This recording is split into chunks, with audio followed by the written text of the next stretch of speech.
Tengan todos y todas muy buenas noches. En primer lugar, quisiera agradecerle muy gentilmente la invitación a don Carlos Tiffer, así como a todos los organizadores del evento, al Colegio de Abogados por la invitación que también nos ha extendido y a todos los presentes por su participación en este evento. Les voy a pedir nada más un par de minutos mientras ubican la presentación, que yo espero que la logren ubicar en la llave maya que acabo de facilitar. Y exponer a esta hora presenta un reto importante, y es que yo supongo, ese es, efectivamente, gracias, que la mayoría de ustedes ya están un poco cansados, agotados por la hora del día, por haber escuchado ya algunas ponencias. Entonces mantener la atención de ustedes es un reto muy importante. Vamos a hacer el esfuerzo de mantener la atención de ustedes y de tratar de exponer las ideas más importantes de esta presentación. El tema daría para una discusión más amplia. Tratar de concentrarla en 20 minutos es una labor prácticamente titánica. Por lo tanto, voy a concentrarme a dar tal vez las ideas centrales de esta reflexión que he preparado para ustedes gustosamente, y tratar de plantear algunas reflexiones finales sobre la temática esta que les voy a plantear. Básicamente, la ponencia se denomina la garantía de no declarar contra uno mismo versus los deberes de colaboración fiscal. Y para esos efectos voy a hacer breve referencia a estos dos temas que están en aparente colisión. Por un lugar tenemos la garantía de no declarar contra sí mismo, y por otra parte los deberes de colaboración fiscal. Desde esa perspectiva, como ustedes lo saben muy bien, la garantía de no declarar contra uno mismo se denomina en latín nemo tenetur se ipsum accusare, que es nadie tiene que acusarse a sí mismo, o el principio de no autoincriminación, y que se trata claramente de una garantía constitucional que la encontramos proyectada en la presentación, que todos la conocen y que creo que es innecesario leer su contenido. Esta garantía constitucional, espero que la letra se pueda ver porque en algunos casos es un poco pequeña, tiene un fundamento básico y esencial, y es que es fundamentalmente la dignidad humana. Sin embargo, para parte de la literatura también encuentra su fundamento en el estado de inocencia y en el derecho de defensa. Principalmente el contenido nuclear de esta garantía lo que significa es que la persona tiene un derecho a la autodeterminación, y desde esa perspectiva tiene toda persona que pueda afrontar una eventual sanción administrativa o una sanción penal, tiene el derecho o la libertad de autodeterminarse y decidir libre y voluntariamente si aporta prueba en su contra o no. Entonces, ese es el elemento fundamental de esta garantía, el tener la libertad de decidir la persona si aporta o no prueba que pueda llegar a ser incriminatoria o no. Vean que si uno analiza precisamente ese artículo 36 que acabamos de presentar, hace referencia concretamente a que nadie está obligado a declarar contra sí mismo. Y eso nos presenta entonces el primer problema, y es determinar qué debemos de entender precisamente por este concepto de declarar. Eso nos lleva precisamente a una discusión que se ha generado en la doctrina, y es entender este principio en un sentido estricto y en un sentido amplio.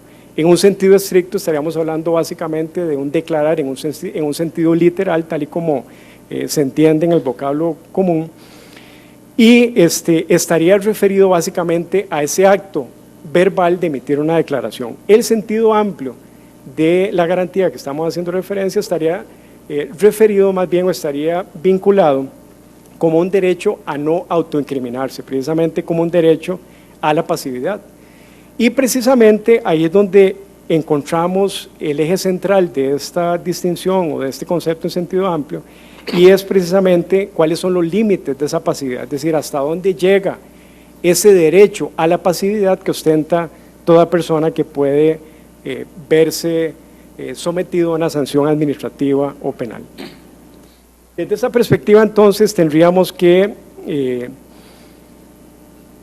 este concepto amplio del nemo tenetur parte básicamente de una distinción, y es cuando estamos frente a una conducta activa y cuando estamos frente a una conducta pasiva. Y desde esa perspectiva, entonces, el tema fundamental es cuando el imputado puede ser sujeto, objeto del proceso. Sujeto sería cuando estamos frente a una conducta activa y objeto cuando estamos frente a una conducta pasiva. Vean que en esto hay un tema fundamental, y es que precisamente si el imputado está frente a una conducta pasiva, básicamente de lo que se habla aquí es de un deber de tolerar. Y es lo que el Código, básicamente el Código Procesal Penal hace referencia como ese deber de tolerar lo que son las injerencias en los derechos fundamentales. De esto tenemos entonces que el elemento central sobre el cual se basa este concepto amplio del nemo tenetur estaría dirigido a distinguir cuando estamos frente a una conducta activa y cuando estamos frente a una conducta pasiva. Sin embargo, lo cierto del caso es que esa distinción es sumamente compleja, porque no siempre logramos encontrar una línea precisamente clara, una línea de distinción clara entre lo que es un hacer y un tolerar. Muchas veces podemos encontrar incluso actos como un reconocimiento, al cual hacía referencia don Omar, donde no queda claro cuándo se está frente a un hacer o cuándo se está frente a un tolerar, una sencilla, digamos, una conducta sencillamente pasiva. Y este es un tema relevante porque precisamente la doctrina penal o procesal penal tributaria se ha planteado la discusión de cuando estamos frente a los deberes de colaboración con la administración tributaria, si en este caso estaremos hablando de un actuar o de un simple tolerar. Desde mi punto de vista, y con esto les adelanto un poco mi posición sobre el tema, para mí es claro que en este caso se trata de un actuar. No podemos, digamos, visualizarlo como un simple tolerar, porque debe de requerir por parte del administrado una conducta de aportar una serie de documentos, una serie de información, y por lo tanto claramente desde mi punto de vista se estaría frente a una conducta activa. Desde esta perspectiva entonces, para ir avanzando un poco en el tema, tendríamos que la discusión se genera entonces si cuando hablamos del derecho de abstenerse de declarar, concretamente en el caso de la materia tributaria, si este derecho precisamente aplica o no en esta materia. El otro tema que tendríamos aquí y que traeríamos a colación es precisamente ese deber de colaborar con la tributación directa. Y precisamente tenemos entonces una colisión de dos temas fundamentales. En primer lugar, tenemos una garantía, que sería la garantía de no aportar prueba en su contra, y por otro lado tendríamos un deber de colaborar con la tributación directa. ¿En qué consiste ese deber? Esto lo estamos haciendo precisamente para poder poner frente un derecho frente al deber y así poder tomar una definición del conflicto, si es que existe entre esta garantía y este deber de colaborar. Tenemos entonces un deber de colaborar con tributación directa, que como lo vemos en la presentación, hay varias normas importantes al respecto. Por ejemplo, está el artículo 83 del Código de Normas y Procedimientos Tributarios, que establece claramente una sanción en caso de que el administrado no aporte la información en el plazo establecido. Se le puede pedir información al administrado. Entonces la pregunta aquí que surge es precisamente si la administración tributaria le exige al contribuyente fiscalizado información de manera coactiva, sí se violentaría este principio del nemo tenetur que hemos hecho referencia, en aquellos casos en que esa información que se le requiere implique la posterior aplicación de una sanción administrativa o penal en contra del contribuyente.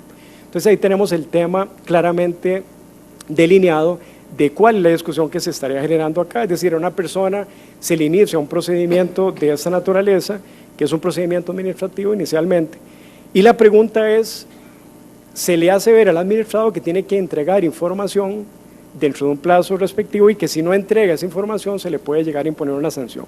Entonces la pregunta aquí fundamental es, ¿implicaría eso una violación a esta garantía de no declarar contra sí mismo? Y eso es precisamente lo que vamos a ver en breve. Adicionalmente tenemos algunos principios que vale la pena traer aquí a colación, por ejemplo el 167 del mismo Código de Normas y Procedimientos Tributarios. Especialmente me interesa el párrafo segundo, donde dice: la aplicación del sistema tributario se basará en los principios de generalidad, etcétera. Asimismo, asegurará el respeto de los derechos y las garantías de los contribuyentes establecidos en el presente título. Igualmente, tenemos el artículo 123 de la norma de la ley indicada, donde precisamente, vean qué interesante, porque se establece precisamente todas las diligencias que pueden realizar los funcionarios de tributación directa y toda la información que ellos podrían recabar de los contribuyentes. Tenemos también el artículo 104 que establece ya de manera más delimitada cuáles son los documentos y la información que se le puede pedir a los contribuyentes, el 105, información de terceros, y me parece muy importante resaltar de sobremanera precisamente el reglamento del procedimiento tributario, que es el número 38277-H. Y es precisamente de este reglamento quisiera destacar lo siguiente. En primer lugar, el artículo 41, que dice deber de proporcionar información previsiblemente pertinente. Y claramente el párrafo tercero dice de no atenderse la solicitud de información, el obligado tributario se hace acreedor a la sanción establecida en el Código. Y muy importante también, el artículo 2 de ese reglamento establece una serie de definiciones y dentro de las definiciones establece lo que se llama la información previsiblemente pertinente. Este artículo en este párrafo dice: para efectos tributarios es toda aquella información que se requiera para la administración, determinación, cobro o verificación de cualquier impuesto, exención, remesa, tasa o gravamen, o cuando pueda ser útil para el procedimiento de fiscalización o para la determinación de un eventual incumplimiento en materia tributaria de naturaleza penal o administrativa. Ven que la misma norma expresamente dice precisamente la información que se pueda recabar del administrado puede ser utilizada incluso para establecer una sanción de naturaleza penal o administrativa. Como ustedes saben, normalmente los procedimientos penales inician como un procedimiento administrativo y luego se le traslada todo el expediente a la respectiva autoridad penal para que continúe o inicie el respectivo proceso penal. Entonces, aquí la pregunta que surge es: ¿estaremos frente a un conflicto o no de una garantía versus un deber? Aquí es importante también señalar que precisamente este deber de contribuir o este deber de aportar información que le hace a uno la administración tributaria tiene un fundamento constitucional.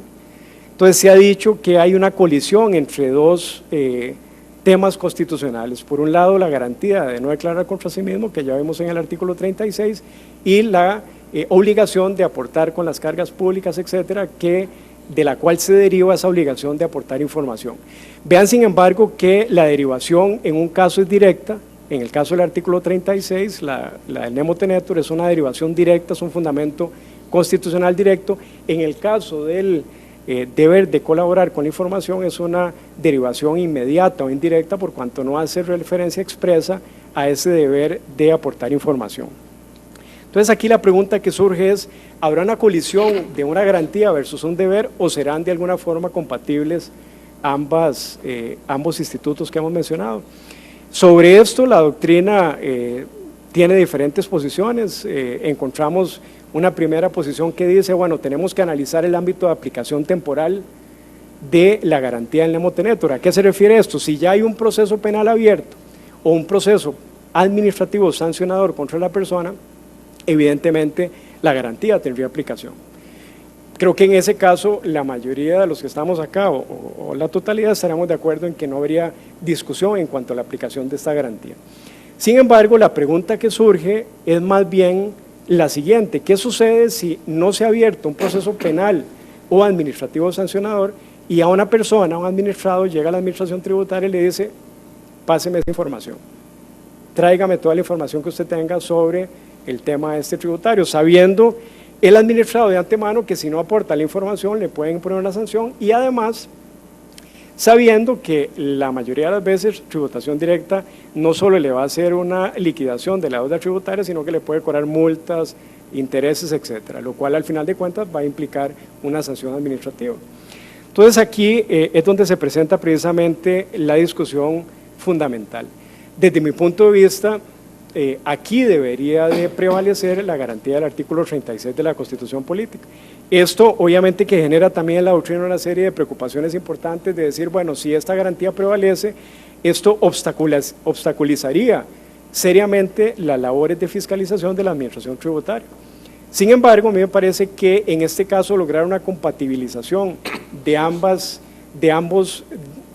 digamos, institutos, tanto la garantía del nemo tenetur versus el deber de colaborar con la administración tributaria, prevalece en esa colisión la garantía de no declarar contra sí mismo. Y desde esa perspectiva entonces tendríamos que el administrado tendría la posibilidad de ejercer ese derecho y de negarse a aportar información que pueda ser utilizada posteriormente en su contra.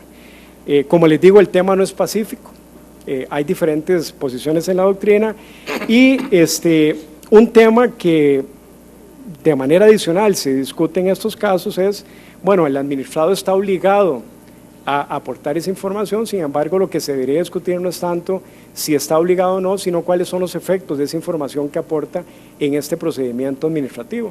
Y precisamente ahí es donde entra la discusión de lo que han establecido incluso tribunales extranjeros y de derechos humanos, y es que esa información que esta persona aporte en el procedimiento administrativo de fiscalización no podría ser utilizada posteriormente de manera válida en ese procedimiento administrativo sancionador o en el procedimiento penal.